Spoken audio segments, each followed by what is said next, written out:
Meeting of the Pendleton City Council. We're starting at 7:01 for the record.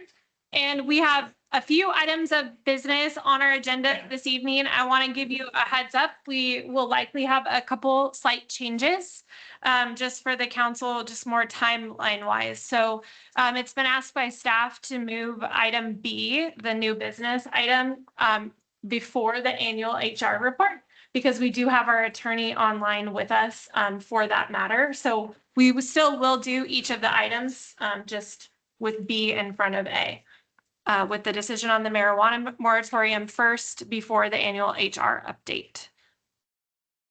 Okay.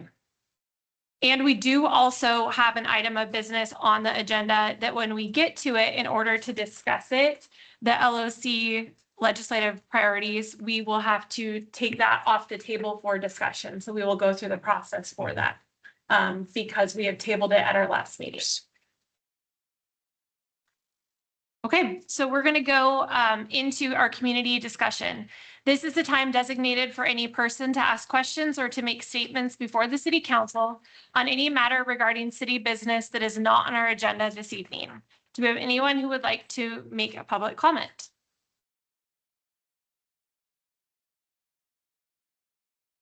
Anyone online? Okay. Hearing none, we're going to move into the strategic plan update. Right. Mayor and Council, City Manager, City of Pendleton, Rob Corbett, to give you an update on strategic plan activities. Built for Zero, the city's initiative to work toward assisting people out of homelessness. One of the key cornerstones of that program is to do a monthly census of the homeless population. The city council or city mayor and Jennifer Johnson visited the city of Portland and took a look at the census that they do there, and then also came back and had a meeting with a Built for Zero employee that I think works for the city of Walla Walla. Jennifer, shared with me the software that they use. There's an upfront cost in downloading information that's used by service providers called HMIS, that's commonly used by people who provide services to this population. That data is hopefully going to be shared by the providers, and this program that she was able to get will be synthesized and be the baseline that the Built for Zero system will utilize. And again, the whole program is built around us working together cooperatively to assist people out of homelessness. And so we're having conversations right now about how to get that going. She has a meeting scheduled, I think, this week with Capco and one other provider to make sure that they understand. These are some of the bigger providers in our community, and so they need to be brought on board, and everybody needs to agree to share the data, and so we're getting closer to having our, I think, initial kickoff meeting with those providers. Today we had a LPSC meeting, Local Public Safety Coordinating Council meeting. We have next week, there's an ad hoc committee group where a smaller group is a break off from that larger group where we're really trying to focus in on what we can do within the confines of the law in terms of holding people accountable. Our hands are tied in a lot of ways, and we're talking about criminal accountability, which is just, a small portion of the challenges that we face in our community, comes down to accountability. And so we're trying to work on that aspect of it. So we've got representation from the police, the sheriff's office, the district attorney's office, community counseling services will be there. And I'm hoping that we're going to be able to spend more time focused on, again, what can we do within the constraints of the law that we have before us. I've been, in conversation regularly with Liam, who's leading the efforts for the city to put together an advocacy for Salem.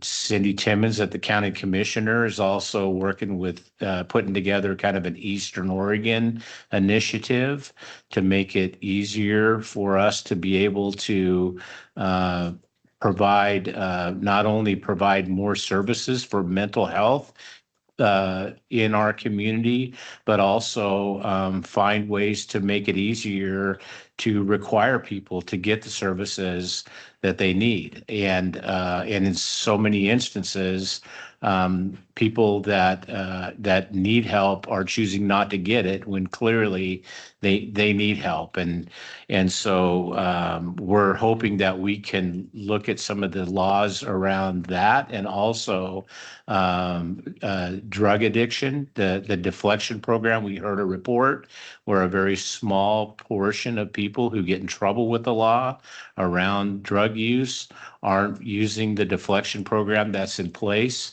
that is intended to give them the option of choosing treatment versus the penalties of breaking the law. It's not effective. And so what can we do to, in terms of changing the law to make them, to hold them better accountable for the choices that they're making? And then I'm also involved in conversations with around Eastern Oregon Alcohol Foundation. I feel like the longer it's currently closed, the longer that facility is closed, the harder it's going to be for us to reopen it. We're waiting for a call from Courtney Crowell. It's imperative that the governor's office gets involved because the state provides so many services. Different agencies, state agencies, provide services to that organization, and a lot of them have fingers in the pie. And we need all of them working together to help us get that opened up. And I think the county is playing an integral role in helping the city get that back opened again so that it's a resource for our community. And then lastly, I had conversations with the building official that provides plan review out at CTUIR. They're supposed to be emailing me information. They also help me understand how to read the building permit data on Acela. And so Julie's helping me access that data. One of the things that it's hard for me to always tell, when I get reports about delays on building permits, sometimes it's the fault of the state because of the time that it takes to do building permit review. And sometimes it's the fault of the contractor or the engineer who's working. They're busy. They're late in getting the information to the state. Well, Excella has the ability for us to be able to see the timing of all of that and to be able to determine, who is at fault in each one of those situations. And so being able to access that data when a complaint comes in, I can go right to the source and be able to see, what the real story is, and which will make it easier for all of us to be able to determine, in each individual situation, what the problem is. And so I'm working to get that access to that information so that we can all see what's truly going on in each individual case, because I'm sure it's different in every one of them. Any questions for me about any of that? Brett? Regarding Built for Zero, Yeah. does the city need to enter like a formal agreement with this organization? I think it's a nonprofit organization, and so the software is like shareware. They give it away to you. What's not free is the upfront cost of populating the data and then the ongoing cost of maintaining it. And I don't think it's a lot because we're not talking about a huge population of people. And we're already talking to organizations that we're hopeful will pay for the cost of putting the data together. So there's no commitment really to participate other than what the city wants to participate in? You want it? So I did a lot of digging in this several months ago, and you can clearly see on the website like which cities have sort of like they're listed as participants, but they have not updated anything in months or years as far as tracking goals or progress towards those goals. So I think that some cities do just kind of go, okay, well, we've tried that, or maybe they've dropped the ball for some reason or whatever, but it doesn't seem like there's any commitment on their end for us to do this. It's up to us. Yes. Does that answer your question, Brad?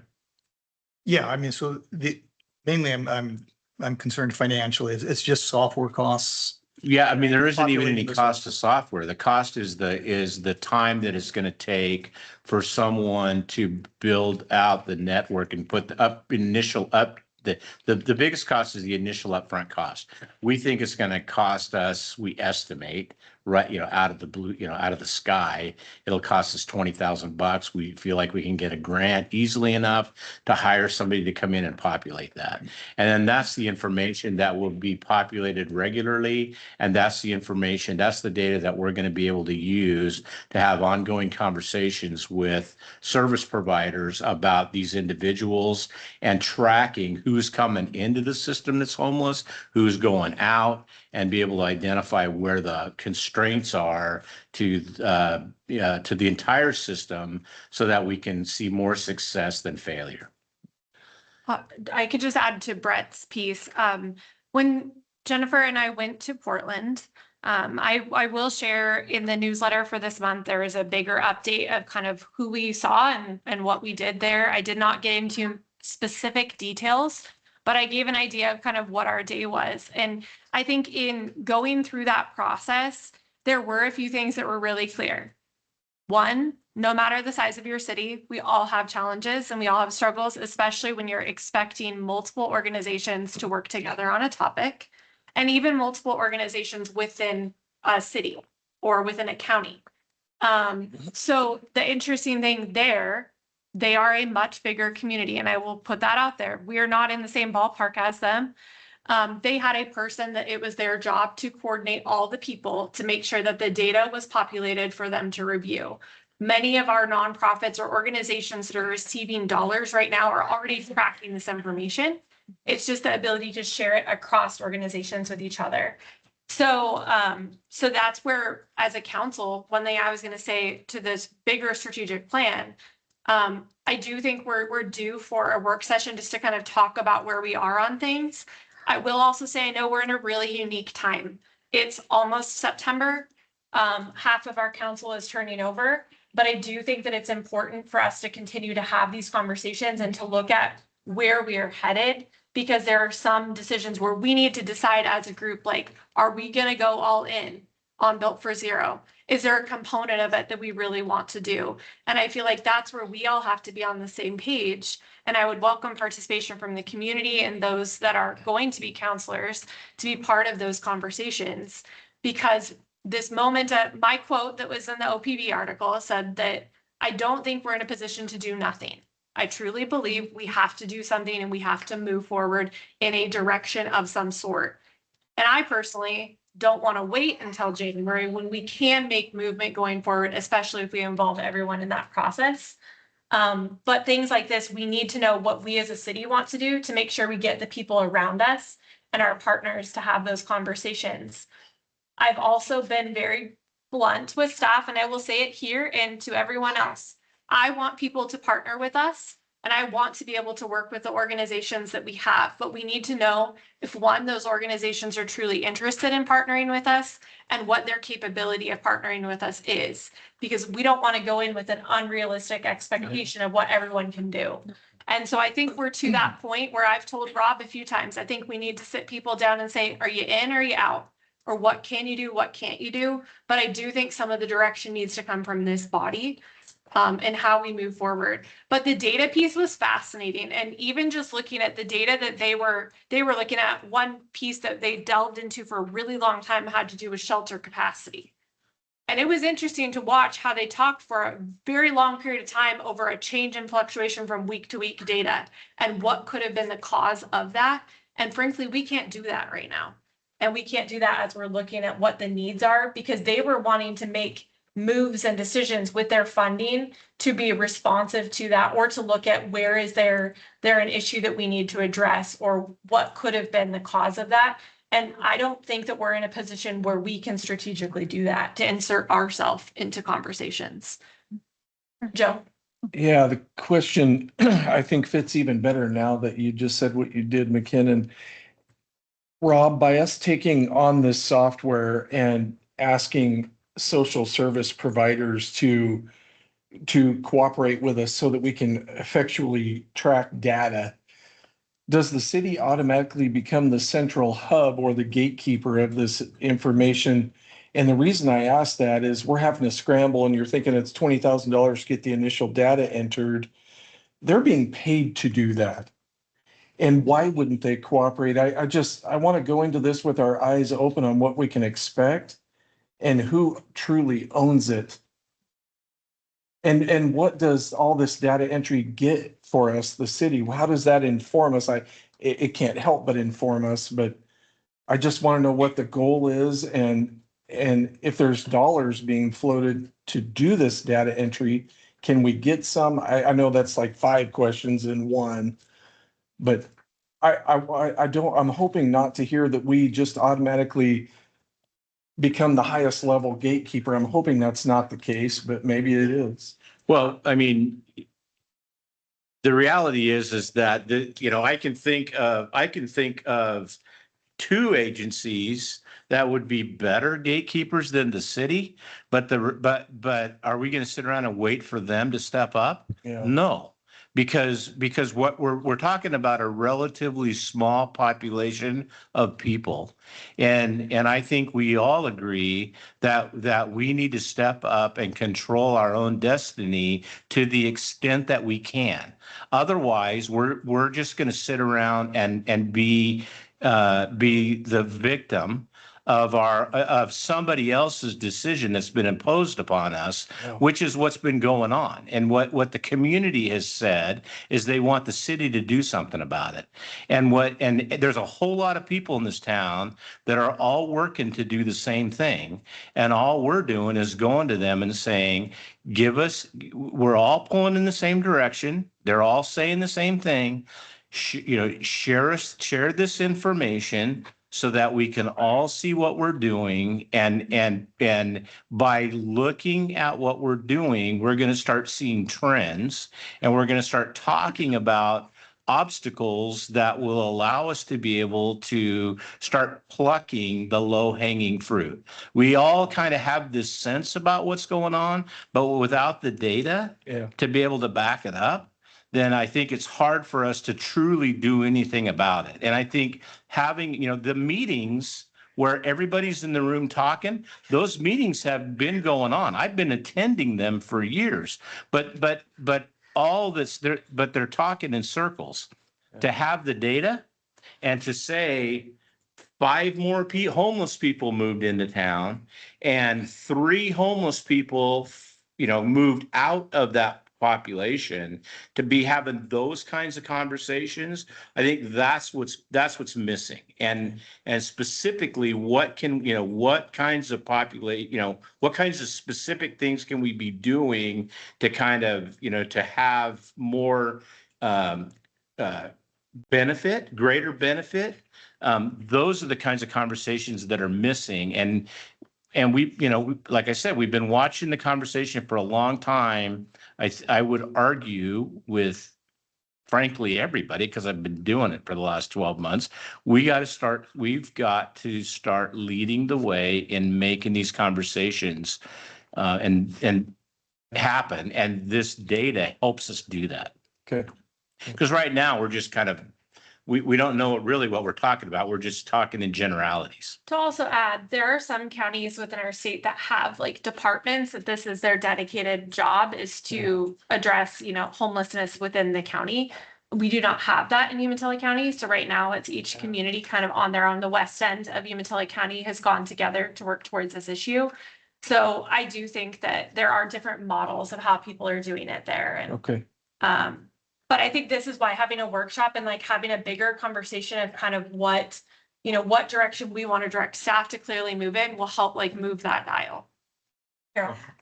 I went with Jennifer to Walla Walla when we met with their Built for Zero group of people. And there were 5 people who've been invested in this program, one as long as 8 years. And they have this figured out. And they readily said when they started, they did some things that they realized didn't work and didn't give them information that was helpful. So they had to back up and make some changes. And we talked about whether or not we would target a particular population of, men in a certain age group, if we could choose a demographic area in which to choose. There are all kinds of options that we have to solve or to work toward solving our issue. And we do have people who know how to do the data entry. That isn't the hard part. What we want to know is if we are asking the right questions. That's the piece that makes it hard. And those consultations with people in Portland and people in Walla Walla who said, call us anytime, we're on the other end of the phone and we will help you through some of these rough times. And so I felt really good about that. That was a young, enthusiastic group who had been involved in this for a long time and had a varied background. So the young man who developed their database system was a nerd, and admittedly so. And I asked him if he wanted to sell the program to us, but that of course came, who does it belong to? Does it belong to the county or whatever? But other people have been successful at this, and everybody in that meeting felt that this program had improved their community and helped their homeless population and to get people off the street.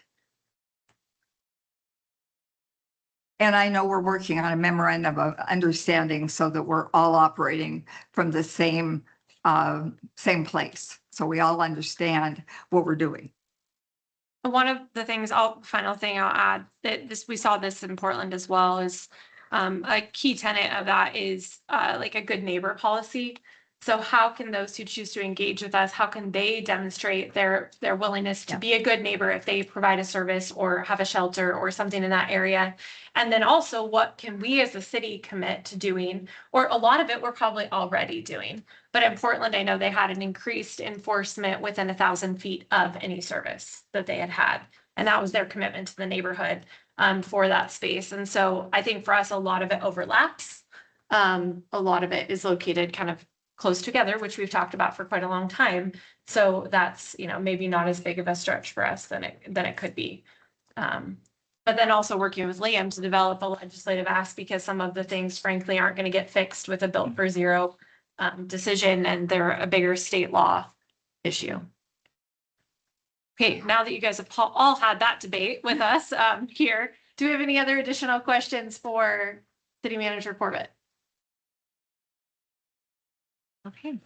I'm going to ask that I'm going to call the meeting to order and ask that you please stand and join me for the Pledge of Allegiance. Ready, begin. I pledge allegiance to the flag Of the United States of America and to the republic for which it stands, one nation, under God, indivisible, with liberty and justice for all. Okay, I know we have we have guests in the audience. We have many friends, family members here. We have a couple of council members that are here, council member elects that are here in person and I believe online. But we're going to really go into our next honor that we have as a council, going through the process of the swearing in of a new police officer. So I know that some of the council members that have been with me for a long time up here, this is one of their favorite things to be able to do, to welcome people to our family here at the city and to go through this process. So if I could invite Officer Cole Younger to come up And I will let you decide if you'd like to come up solo or if you would like to have anyone join you.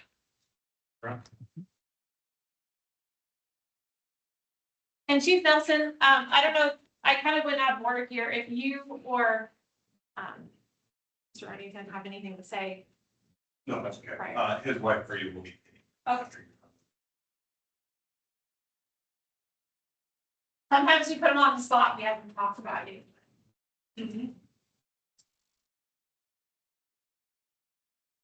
So I'm asking you to raise your right hands and repeat after me. I state your name. I, Colin, Do solemnly swear solemnly swear that I will support the Constitution that I will support the Constitution of the United States of of America, the United States of America, the Constitution and laws of the state of Oregon, the Constitution and laws of the state of Oregon, the laws and ordinances of the city of Pendleton, laws and ordinances of the city of Pendleton, and the rules and regulations of the Pendleton Police Department, the rules and regulations of the Pendleton Police Department, and that I will, and that I will well and faithfully, and faithfully discharge the duties discharge the duties of the office to which I have been appointed of the office to which I've been appointed in and for the city of Pendleton Police Department, and for the city of Pendleton Police Department, according to law according to law, to and to the best of my ability. the best of my ability. Congratulations and all this.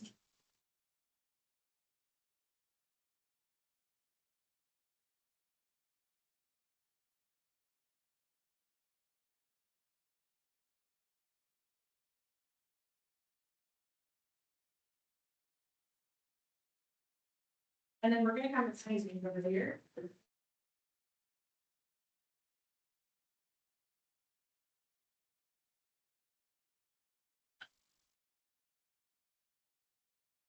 I hold it now?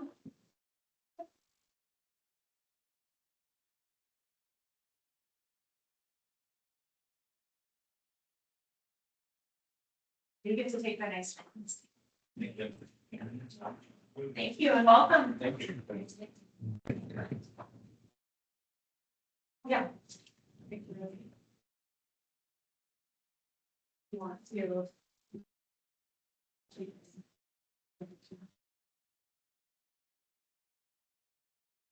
Okay. The photographers too. Other duties. Welcome, welcome. Good picture. I just stated that we'd love to have y'all stay, but you were here to celebrate pool. You are welcome to exit now if you'd like to as well.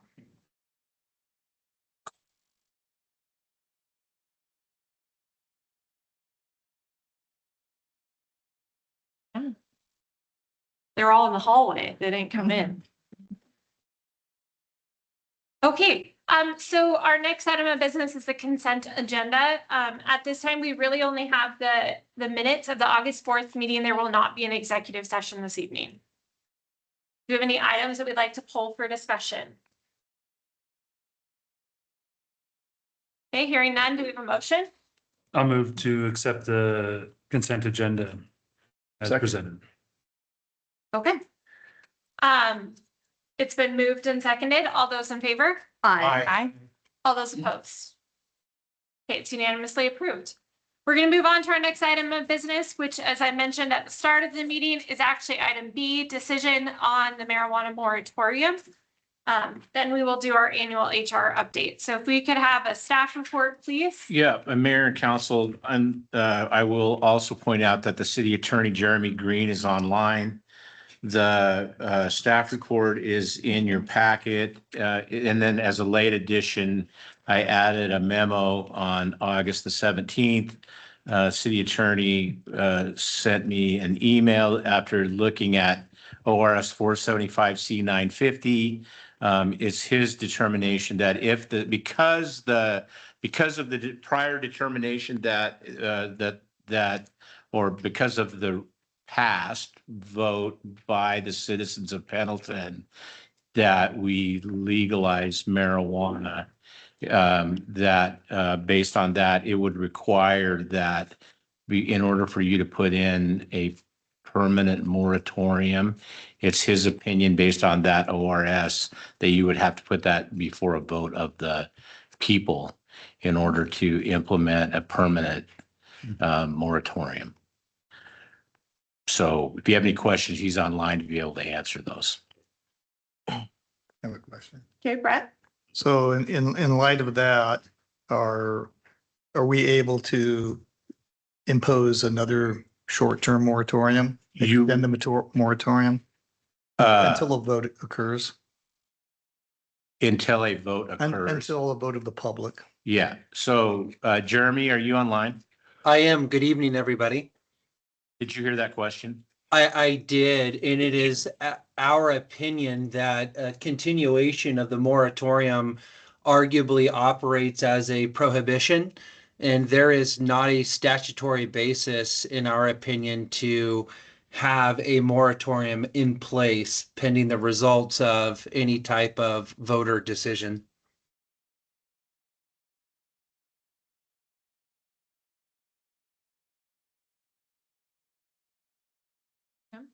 Addison? Um, Forgive me if I'm missing something, but I feel like our options here are rather singular and apparent. Is that not the case? I think that that's what the attorney said, but I don't want to speak for him. That is correct. You have limited options. So then at this point in the discussion, Jeremy, please correct me if I'm wrong, that if the council chooses to essentially do nothing, the moratorium expires. That is correct. Yes. Point of clarification, just for myself, because I think this is my third council meeting, but I followed this issue as closely as I could. The moratorium was put in place at the petition of one of the marijuana sales businesses in town to limit competition. Is that correct? I would say that's correct. Okay. I might say that there were more than one business owners that it was suggested there was more than one business that was speaking to the point. But And it's possible the reasons were yeah, slightly more nuanced, but Yeah. in essence. Okay. but it's no longer in effect. Well, after Thursday, right? Yeah, I think that the 21st is, maybe the 21st is when it expires. Last question. Yes, Brett? On the So 20th. this will be for the attorney. So no change in the verbiage of any kind of ordinance. There's no option to finesse this at all. Yeah, I would like to provide you all options, but unfortunately, the statutory framework is extremely restrictive. I am aware of one city in Oregon that has used House Bill 4121, which you all may be aware of. It was adopted by the state legislator in March of 2024 as a basis upon which to impose, in effect, a permanent moratorium. But I disagree that that House bill provides a city the legal authority to impose, again, in effect, a permanent moratorium or a permanent prohibition. Which House bill was that again? Please House repeat. Bill, yes, House Bill 4121. Okay, thank you. You bet. In 2024. Okay. Addison, and then Carol. May I ask what we would intend in this hypothetical and apparently impossible extension or continuation? What would it be that we would be seeking to accomplish with that, with any sort of, like, why wouldn't we be eager and understanding and untroubled by the legal cessation of this moratorium? I suppose I'm asking you, Brett, Asking me. anyone who has. Well, anything I'm that not they see. troubled by it. It's, I don't know. I think that, as you mentioned, it was a little bit more nuanced than just one person. But, I just feel strongly that the public wants us to have a moratorium on it. But we'll see when when a vote occurs. Right, and I understand that feeling, and I get, we heard from some vocal participants who certainly don't represent a statistically significant sample size of Pendleton voters. And since this was a mandate to legalize by the voters, I refer back to my previous statements from several meetings ago that I highly encourage those voters to seek other means of a ballot measure and taking it to the same bodies, at which point we would, then be able to act and make adjustments. But So, Jeremy, in your email to me, you mentioned that there was a path forward to this for the city council to be able to put a question of a moratorium on the ballot. Yeah, if that is desired, we could certainly explore a referral to the voters prohibiting any further retail licensees. So would okay, so can you elaborate a little bit more on that? Or would you prefer not to and for that to go into executive session? Yes, I would feel much more comfortable discussing legal nuances and what have you in executive session, Rob. Okay, so if the city council wanted to explore potentially taking action and putting this on the ballot yourselves, that would be a conversation that you could have with your attorney in executive session. No, that was just my question is, could we take action to move to send it to the voters? So we need to have a discussion with more legal nuance than that, or we could take no action and it would just die. We would just Or the need, voters can pick it up themselves. or the voters could take it up themselves. Yeah, you would just have to agree and we could schedule an executive session at some future date to have that conversation with your attorney.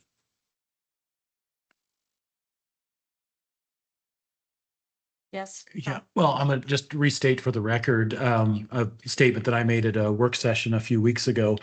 I believe that the map of the city of Pendleton that shows the zoning that would allow for marijuana retailers is already limited.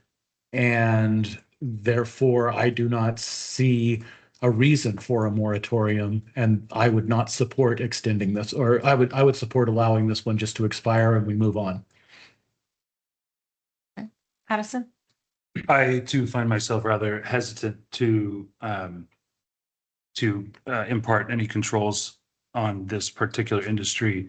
Though if we were to go that route, my interest would be much more in line with in any way legally feasible prohibiting outside corporate infiltration and instead focusing on local or non-corporate or maybe even well, now I can't think of the word.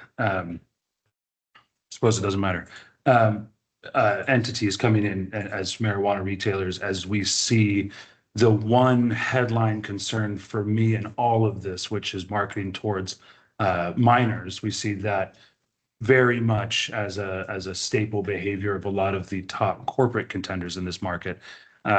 So I would be very supportive of a delineation between, if legally possible, proprietors of such businesses, but I don't personally have any intention to. So let me suggest this. I'm just kind of reading the table a little bit here, and it looks to me like there's about half of you that might be interested in something and half of you that might not be. Why don't we schedule a time where you can go into executive session with your attorney and you can have that conversation? Jeremy, does that sound like a good course of action? Yes, Rob, it does. Okay. Okay. In the meantime, this is going to time out. So, okay. He gave me some dates. I don't actually have those dates, but I will get this on the agenda as quickly as I can. Okay. With that being said, I do want to be respectful. I know that we did not have like formal public hearing on this, but I know we have people that are in the audience or people that might be online for this issue. Does anyone feel compelled to provide public comment at this point to the council before we go into that executive session at a future date. We won't go into executive session. At a future date. Okay. Okay, yes. Aaron, and then I will start my 3-minute timer. I just want to, I know that it was kind of a murky agenda item, which maybe didn't clarify, if we were going to do a public hearing or not. So. Okay. Yes. Erin Purchase, and I'm from here in Pendleton. And I'm just coming up and thank you guys for your time on this matter. I wish you could have been at the work session, the first one we had. I brought quite a few people from the cannabis industry. Yes, I do own Kind Leaf Pendleton, but before I owned Kind Leaf Pendleton, I've been in the cannabis industry since I was 22 years old. This is all I've ever done. I'm almost 40 years old. I helped by being a paid lobbyist through the legalization of marijuana, through House Bill 3460, before we had legalized recreational marijuana. I've set up medical marijuana dispensaries.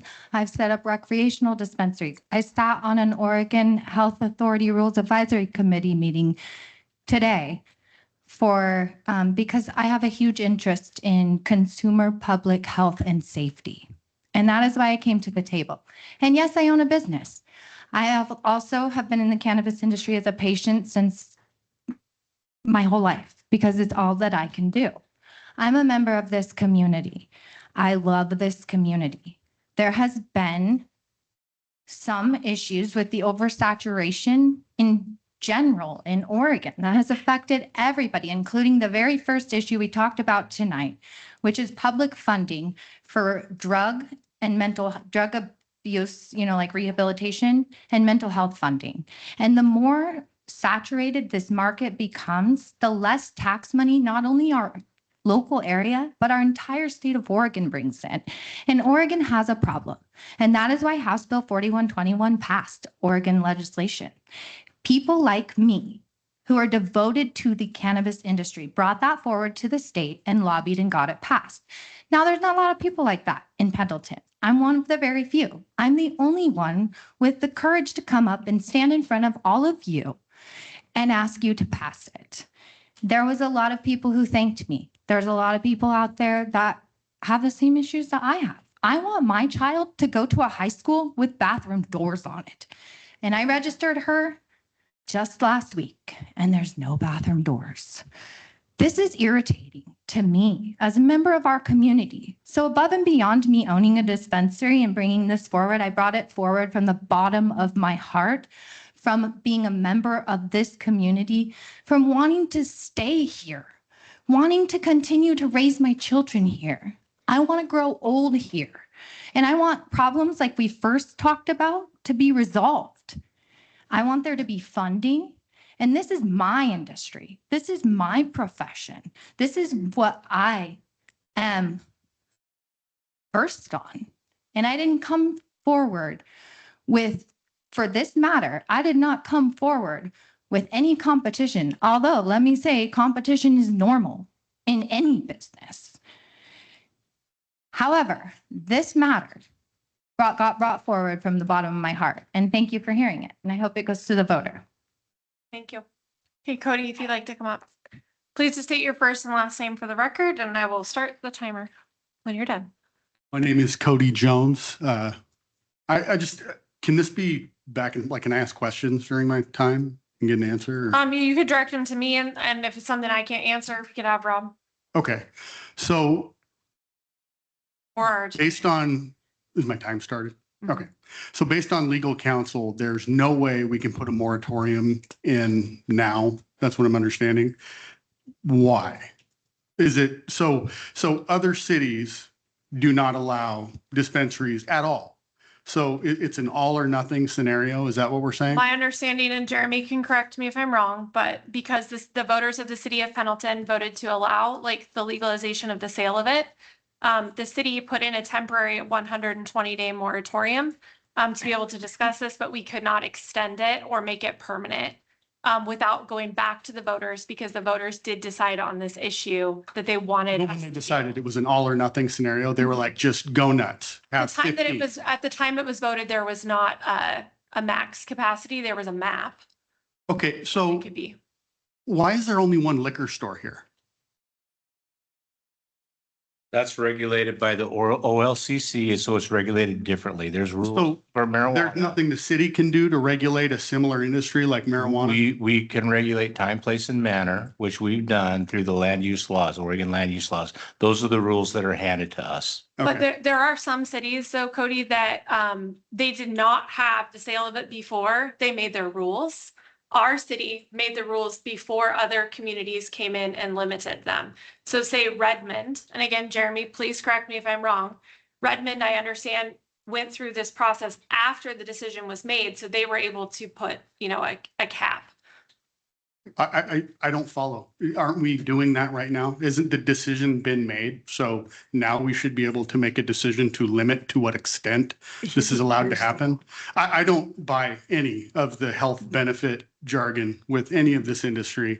It's another way for people to get intoxicated. Like, I think if you look really seriously at the medical benefits and it exacerbates schizophrenia. We clearly have the schizophrenia problem out on our streets with a lot of the homeless. I don't know what you've seen, but that's just my personal observation. I don't see how this is benefiting us at all. So if we can't do anything now, I would highly encourage putting this to a vote to the people and letting the city decide, the voters decide what they think's best for our community. Because, I mean, there's limits to everything, right? Like, I don't think I could, I'm making this up, start an exotic dancer establishment here in Pendleton, right? I don't think that that's something the city would allow to happen. I don't see this as very dissimilar from that. Like, it's out of control. We got to do something.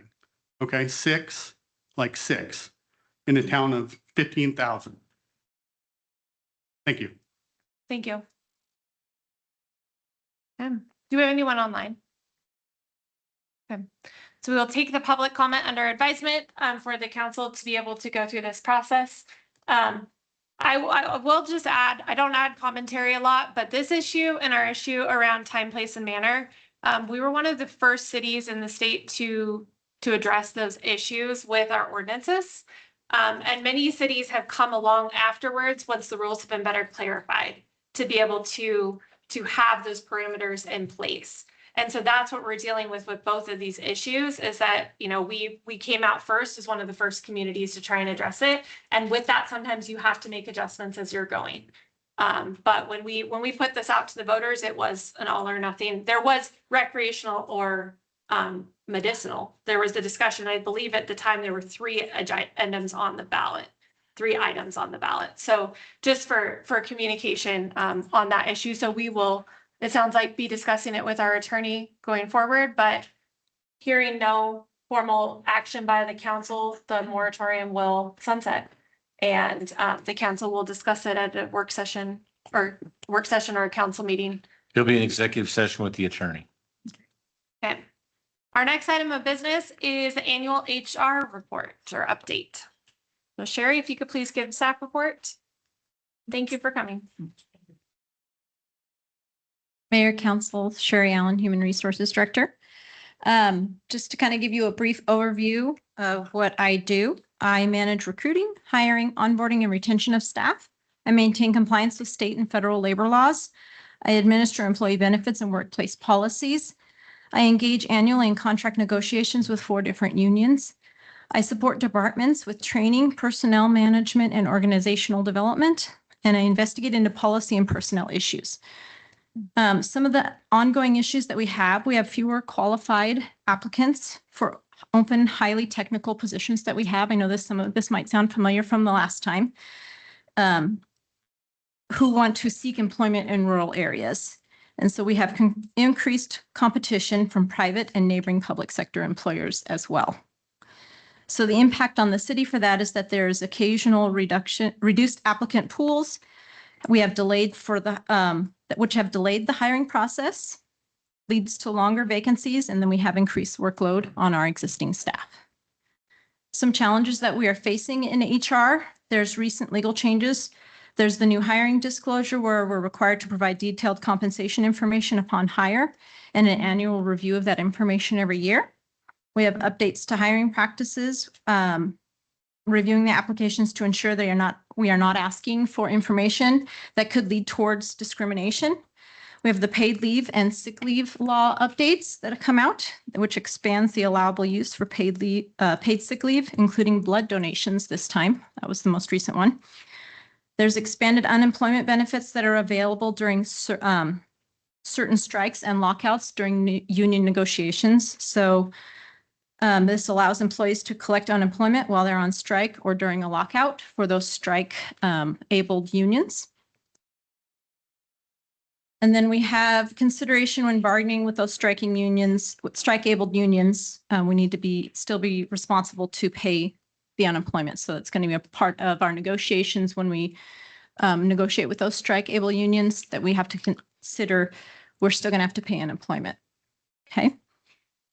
Some things that we're implementing this year, we are working with Lexipol, which is currently utilized by the police department and the fire department.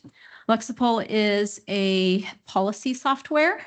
It is updated by a group of individuals, attorneys, and different organizations that, not organizations, sorry, individuals within Lexipol that go out and look at legislation changes through federal and state, and then implement policy changes to those policies that would affect your, obviously, police and fire, but we're looking at it as a citywide implementation. And so we're working with a committee of employees from the different departments and levels of authority to implement that platform and house all the policies and procedures there. It's will allow for easier updates to the policy. It'll, with the attorneys on their staff, help us to keep more up to date on policies. So they'll push out potential changes that we need to be reviewing and see whether or not it would affect our organization in the different departments. It provides a single location for all of the policies and procedures, where right now we've kind of got a different group of, some people have their SOPs for public works, then we've got the employee handbook, and then police and fire have their SOPs, right? And so it's kind of a one place where all employees can go and access and find that information. It will set up notifications for the changes, and then it will help us to meet the ordinance and procedural policy requirements, because the ordinance says we have to put it out for 2 weeks to staff, and then they get that review period. It is also easily searchable and then tracks all changes and creates an archivable history, which is really good, as you know. Another thing that I'm working on implementing is utilizing in artificial intelligence in HR. Obviously, there are things that I definitely don't plug into artificial intelligence or AI, but I use it to review documents like job descriptions or the handbook, comparing it to other documents or handbooks. I've used it to create interview questions or job posting summaries. I can dump in a job description and say, hey, give me a summary of this job description that I could put out on a website for notification to the public. So it's just a slow utilization of rolling that into HR. Another task that we are implementing, and I spoke of last time, is the Tyler Technologies cloud financial software upgrade. That's been implemented, but we're now working on launching a new recruitment and applicant tracking module. I'm currently going through that process with Tyler right now. It will provide a web page instead of using our current page. It will be a place where applicants can go and apply for the different positions, but it also creates the process for department heads to say, I'd like to open this position. Here's what I need in the posting. Here's the information that I want. We'll load in all the salary information. We'll load in the job description. We have everything that we can put up for the position. It then gets put out, and then applicants, as they apply, it's an automatic response where they can get a respond, okay, thank you. And then if we're looking at through the review process, we move them into the next round of interviews. They get a letter saying, hey, you've been selected for an interview. If they're not the most qualified individual or they're not qualified for the job, they would then get a no thank you. I mean, it just creates a great tracking process for where we're at in our positions. It will be great for the supervisors and the department heads to know where their position sits in the process. Or if I get questions, where are we at? I can say, oh, well, the first review hasn't passed yet. Generally, I have to go look on the website. Now it's just a simple look into the system and be able to track it. And then the sorry, ability to, once they're done, if they're the one receiving the job, we can do job offer letters through there. Also put in all the forms that are required upon hire, which will reduce the amount of time I have to spend with a new applicant processing paperwork. It will then allow payroll to automatically import that information straight into the Tyler software. So it reduces the amount of paperwork that we're processing, but also the amount of human error that can occur during that time span that we're processing all of that paperwork. Let's see. It will also implement the personnel status changes, what we call the PA forms here at the city. So there will be different processes that the department heads can go in and say, okay, now I need to do a pay change for this individual because they've received a certification or they have, it's their annual review. And so I can push those processes out and say, hey, here's a PA form for your individual. They can approve it, it comes back to me for approval, and then we can process it onto payroll for a more automated process.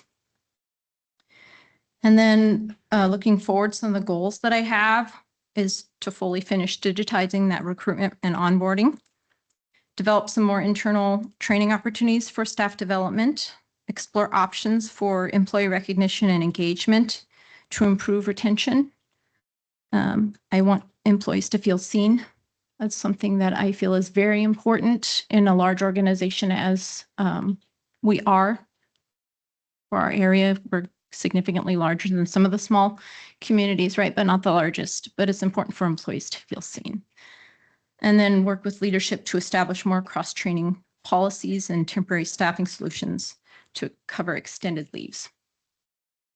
And that is all I have. Thank you. Do you have any questions for me? Any questions for Sherry? I just got to take a moment to brag about Sherry a little bit. She took on a big job. She filled some big shoes when Andrew retired. I love the commitment that she's made to investing in technology. And she also comes with some strong background in finance. She's made some big strides in changing our timing for our payroll. There was a lot of confusion with our payroll when she came in. She changed the pay date. That was a huge lift. And her background with technology. Some of you know Sam Allen. Sam's been with IT with us for a long time, and Sam and Sherry are married, and so she comes. I feel like we got a twofer when we hired Sherry because Sherry knows so much about technology, and so I'm really thrilled about the fact that the PAs are going to be automated now. And she's doing a great job. And so thank you for everything that you do, Sherry. Thank you. Thanks. Thank you. Sherry. Thank you, Sherry. Thank you, Sherry. Okay, our next item of business on the agenda is a consideration of the League of Oregon Cities 2027 legislative agenda priorities. At the last council meeting, this item was tabled. I believe it was a unanimous decision with Councillor Schulberg absent, so of the councillors that were here. So I think what has to happen is if we want to discuss it tonight, one of the individuals who voted to table it has to make a motion to bring it off the table for discussion, and the council will then get a second, and we will have to vote on bringing it off the table for discussion, and then we will move into staff report. I move that we bring the 27-28 LOC legislative priorities item back off the table or back to the table for discussion. Second. Okay, it's been moved by Councillor Innes, seconded by Councillor McBride. Any discussion on that? All those in favor? Aye. All those opposed?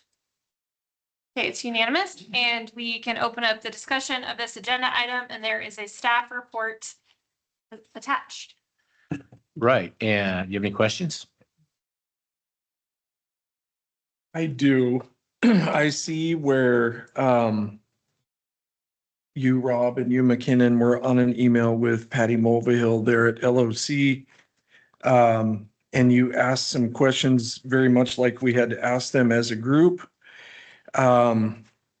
In reading her response, it looks like our short summary report, LOC successes for the last two sessions, And priorities adopted by the board of directors are available at LOC's website, specifically here.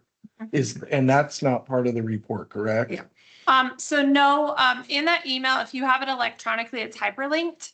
But what they did do on their website is that they went through and they talked about each of the top areas and what happened during that time. So what the LOC supported. So what I can add, because I asked Patty that, to summarize for those who did not see the report, she essentially said that the league has not historically taken this up as an area that they've focused on.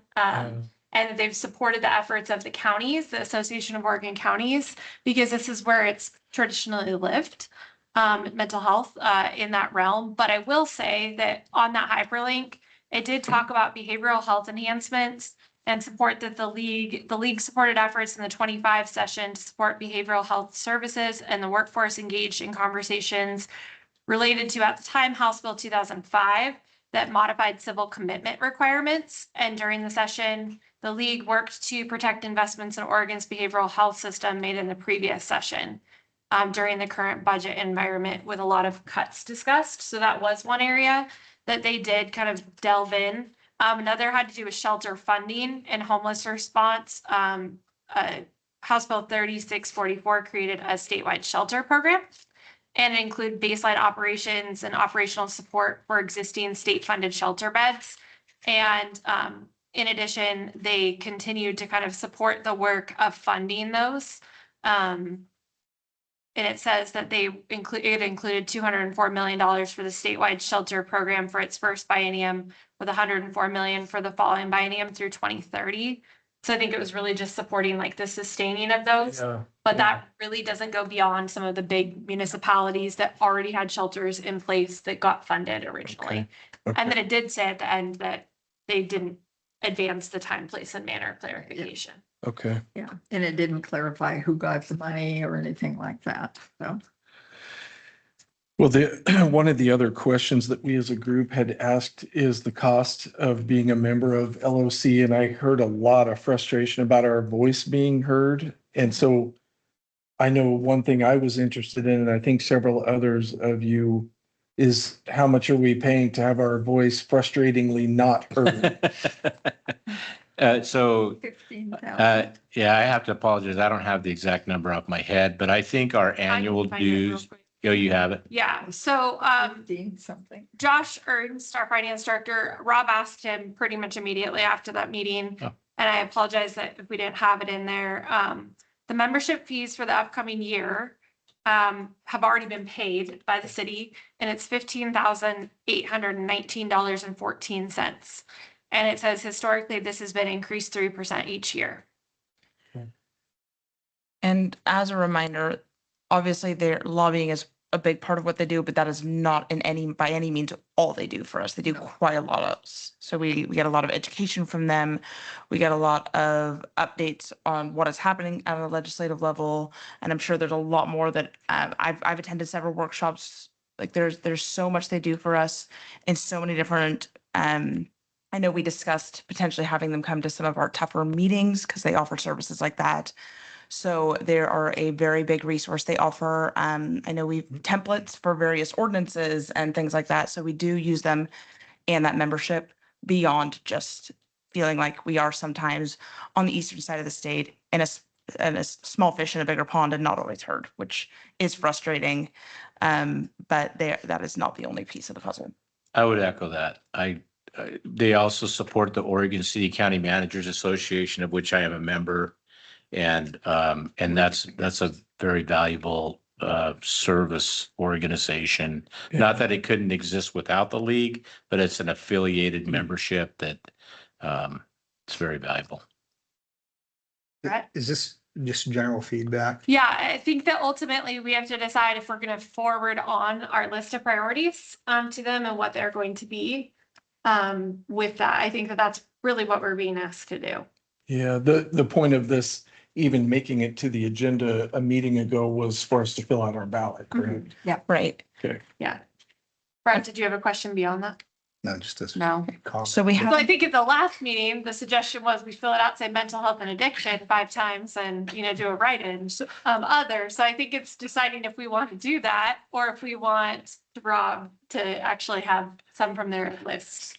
so my assumption would be that this is going to be some sort of electronic ballot and they're going to ask us to put number 1, 2, 3, whatever it is. So I don't think that that is probably an easy possibility for us to do. I don't think it's going to be as easy as us just writing down the answers we want to be on there. I think my assumption for ease of them having to pull dozens to hundreds of cities across the state is that they will probably make it more streamlined than that. Donna or Rob have probably filled out the ballot, but I think my understanding is that you just rank your top 5. Like you have 5. You say these are the 5. I don't know if they're ranked. And then whoever gets the most from across the board, it's what's elevated to the board to then decide. So So it's not like how many got ranked first. I think it's just you pick 5. Right. Sorry, I think my question was more like, this is an online ballot of some kind that we're not able to just write in whatever we want. I believe it's an online ballot, but you can always send an email to. I just do have one comment. Yeah. I wanna make, It and- says the top 5, and I would assume that means ranked 5. It doesn't say rank. No, I think It it's just your says top 5. Yeah. Yeah. Okay. But Ellie, what do you mean write in whatever you want? It would include, Like a write-in. yeah, something that's not on the. I think that's what was meant. Mental health and addiction is Gotcha. not one that we could write in. Sure. The choices are what are Yeah. provided to. Yes, Yeah. that's my point. Brett had a comment, Well, Mayor. I just have a comment Yeah, and for the record, Patty Mulvihill is not a relative of mine. I asked her that. I've So I asked her can that too. Yeah. But you've asked them to address mental health and addiction and their involvement, and they've punted here. Why is it By just a saying- did you? Pardon me? Do you in your standing committees? And they're basically saying, no, we rely on the counties here, and we're not going to do anything to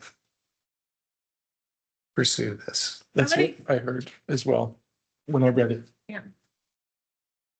I mean, I'm just shocked. It's the number one issue that the state has dumped on us, and the League of Oregon Cities doesn't appear concerned about lobbying on our behalf for these items.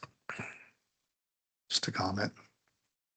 Well, I completely agree. It's what we talked about this last time for, like, we all agreed with that, but the question is, do we go back and essentially write them an email and say, okay, well, then we're not really submitting this and we're going to say, please only focus on homelessness, or are we going to fill out the ballot as presented? Well, and that write-in vote for addiction and mental health would be one informal vote against every other member's formal votes that, comply with their structure. Right. And in addition to that, we have several pathways we are, as discussed earlier in the meeting, that we are currently pursuing to bring our voice to the state on this issue. Creating our own legislative group we had that discussion last meeting. I brought that up and that seemed favorable response. Well, yeah, we have one in existence right now too, but what I will add is you do have the, I don't know if I'd say privilege, but you do have a direct messenger as a board member that will be part of this discussion having to do with the legislative priorities. So if there's a message that you want me to carry to that meeting on behalf of our city, in addition to what our votes are, I'm happy to do that. Because I did last year when we talked about the priorities as well and shared that same exact concern. So I don't have a problem continuing to be the squeaky wheel with that. When you say we already have legislative body, that you're talking about our lobbyists. Yeah, our lobbyists and the legislative committee, that's working right now. Yeah. Well, and I think her response to you about supporting the counties, the Association of Oregon Counties, because they are the ones who are in charge of mental health, that is what they've done, that's what they're telling us is, it ain't my job. And we don't like that, but it's the reality of how it works. Well, And I think that as we continue to send the message that we are watching, that'll be helpful.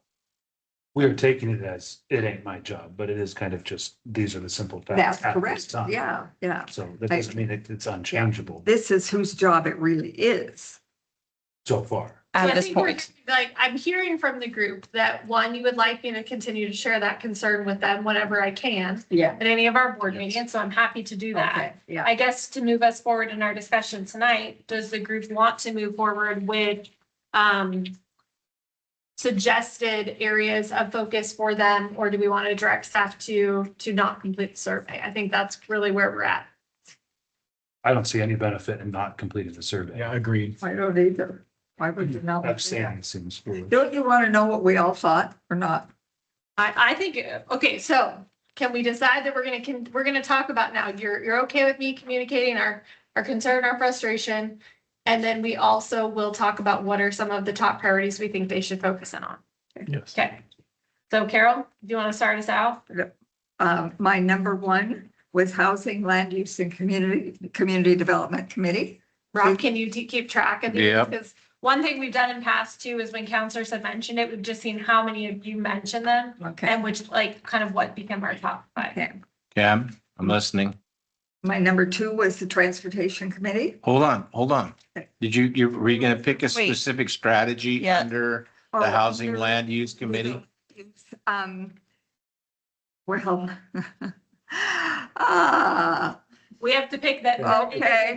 That's 20, not 5 out of 8. I would choose as chair of the Housing Committee, the full funding and streamlining for housing production. Because I think that although I really do want shelter and homeless response, that is not the biggest important piece. You can't believe I said that, can you? But Remember, it's top 5, not right. yeah, so that's my number one. Okay. I'm listening. And these aren't, remember, they're not prioritized. I just need 5. No. Okay, the transportation, the 2027 transportation package. If that affects so many streets in our cities as well as every highway we ride on.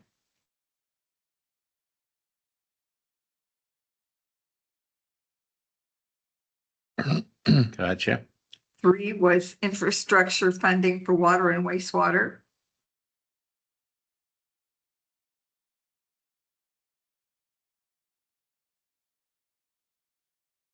Oh.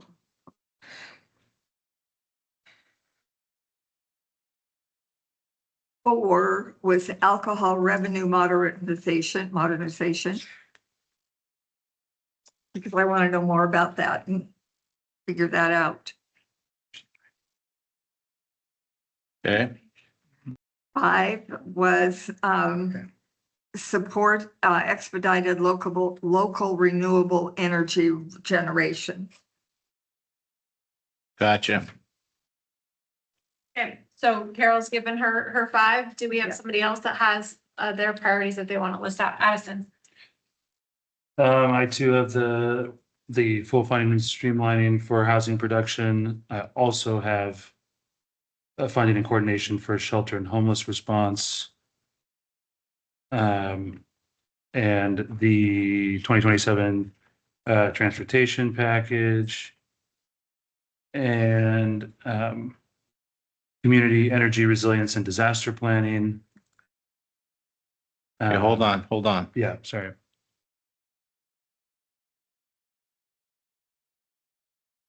Now I got to do a tiebreaker real quick.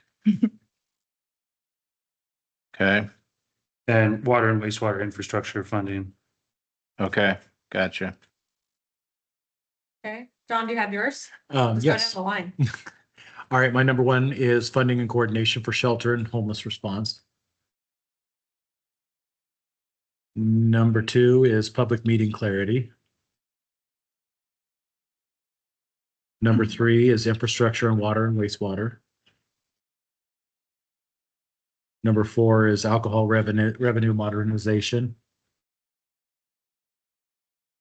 And the 27 transportation package. That's 4. No, I got 5. That's Okay, 5. I got 5. I am. Funding and coordination for shelter and homeless response. Okay, full funding and streamlining for housing production, okay, invest in community energy resilience disaster planning. okay, And then my fourth was also the infrastructure package. And I did not have a fifth. okay. I was holding out for more homeless issue stuff, but Gotcha. so I'm fine there. Ellie.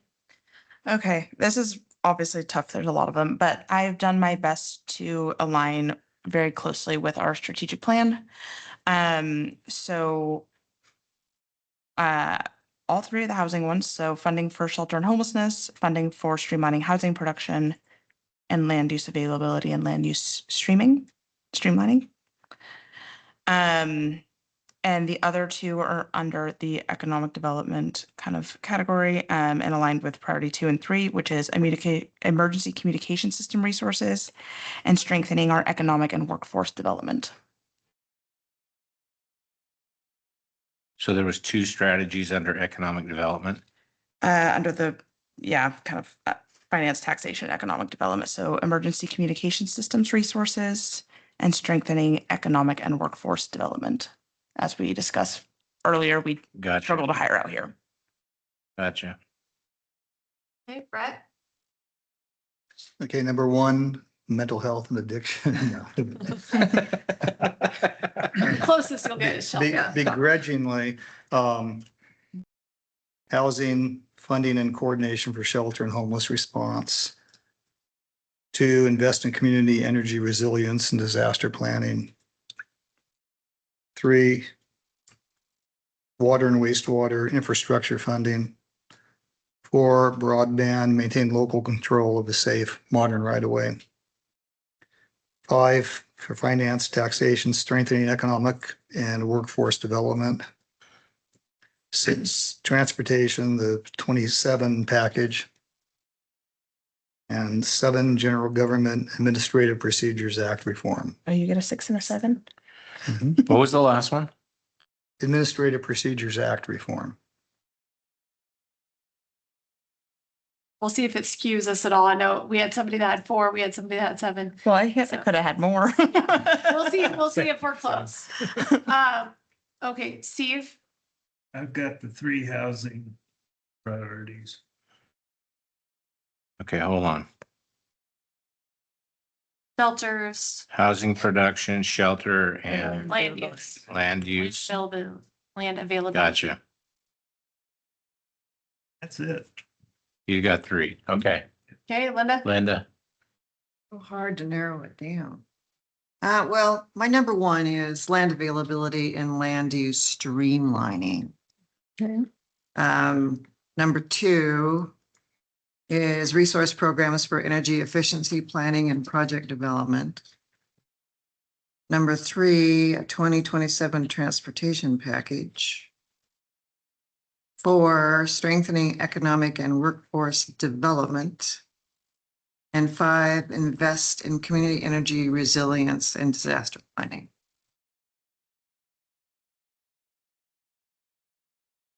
What was the last one? Invest in community energy resilience and disaster planning.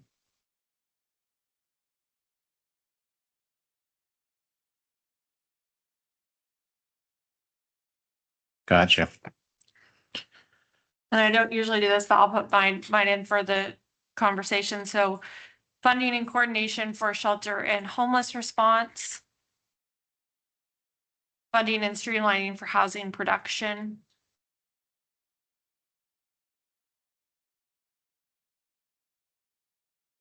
Transportation package, 27 transportation package, infrastructure funding. And water workforce development.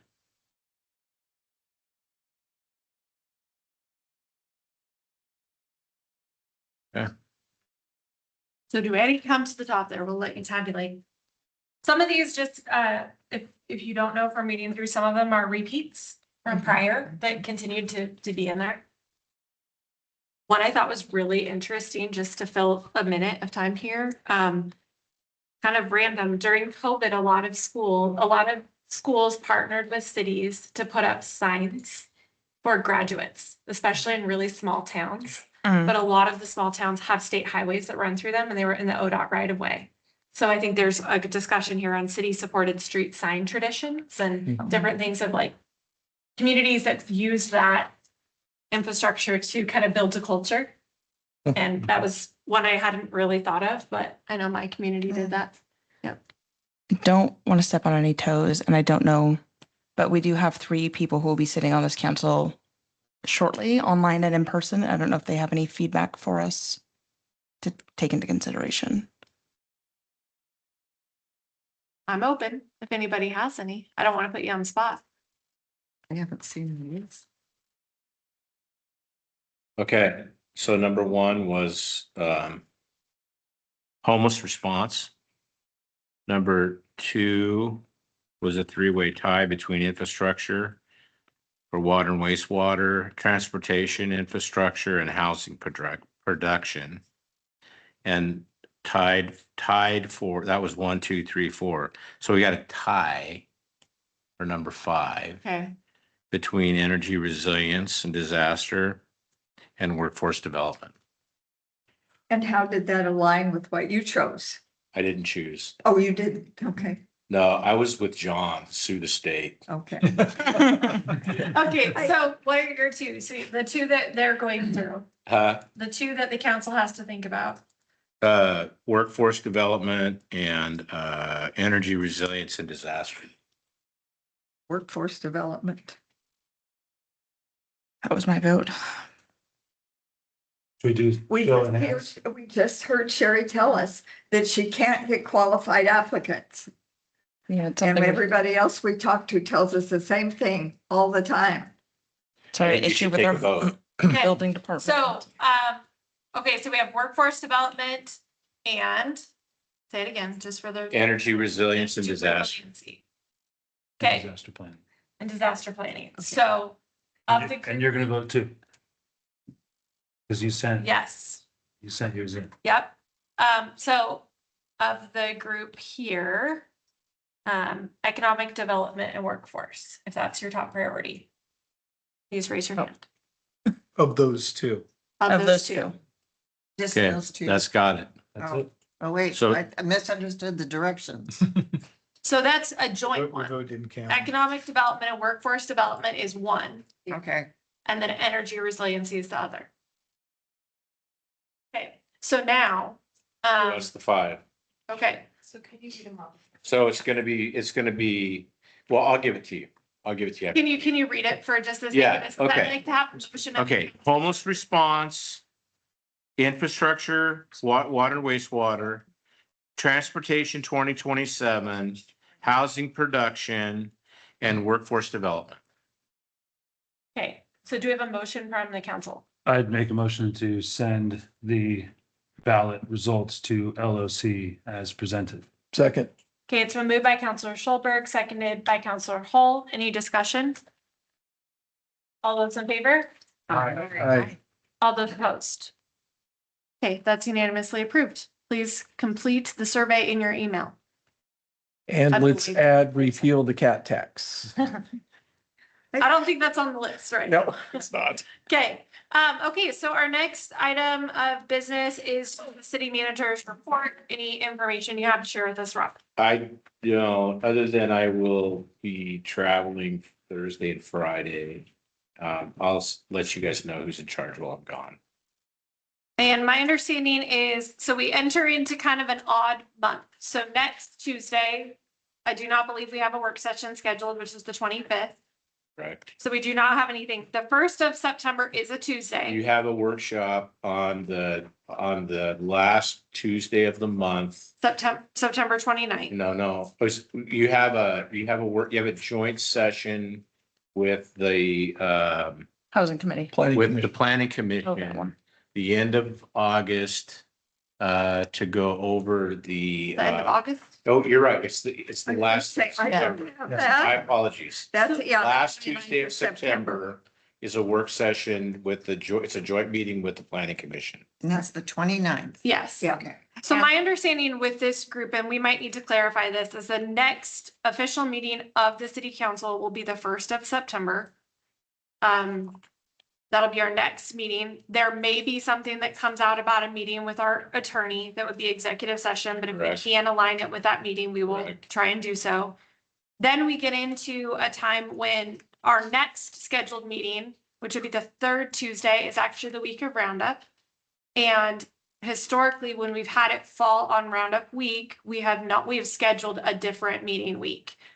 So we've done it usually the week after. What we'll have to wait with you, Rob, to see is if we need a meeting on the 22nd, or if we want to do that joint meeting and count that as our meeting. So maybe further information to come, Okay.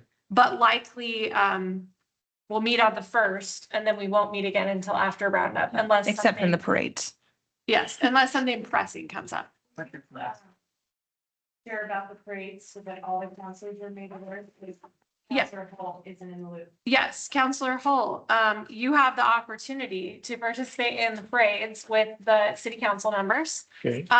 The council is registered to participate in the dress up parade on September 12th, which is in the morning. I believe on my calendar I have 10 a.m. Okay. Additional information will be shared with that.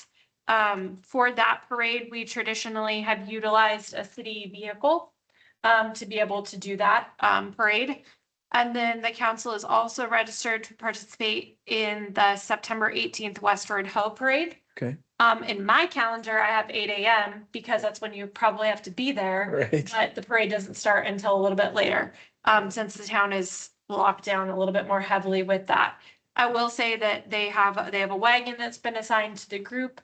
It is very neat looking. And we have all of that information that we'll share out. I'll probably have it in a written form and a reminder at the meeting on the 1st of where people will need to be. If you cannot participate, we understand. There's a lot of obligations that come up for everyone during Roundup Week, but we'd love to have you participate if you can. And as far as I know, there are no other formal obligations of the council during Roundup Week unless you've received a personal invitation to an event or something with that. But you do have the opportunity to represent the city and, be in those spaces. And it's a time we have many people come to spend time in our town. And it's fun. Bring our own candy to throw. I'll preface that there's also very strict rules around candy and how it needs to be given out to the audience if we're doing it. I believe traditionally you have to walk and hand it out versus throwing it. So they have a lot of set rules. So And as we're the government, we're the ones that have to follow the yes, rules. so we'll make sure that information is ready for everyone. Okay, anything else before the group? Okay, thank you all for coming, and I'm gonna close the meeting at 8:28. Right, you still might have to show me how to, oh, okay, so I moved this up, then I fold it.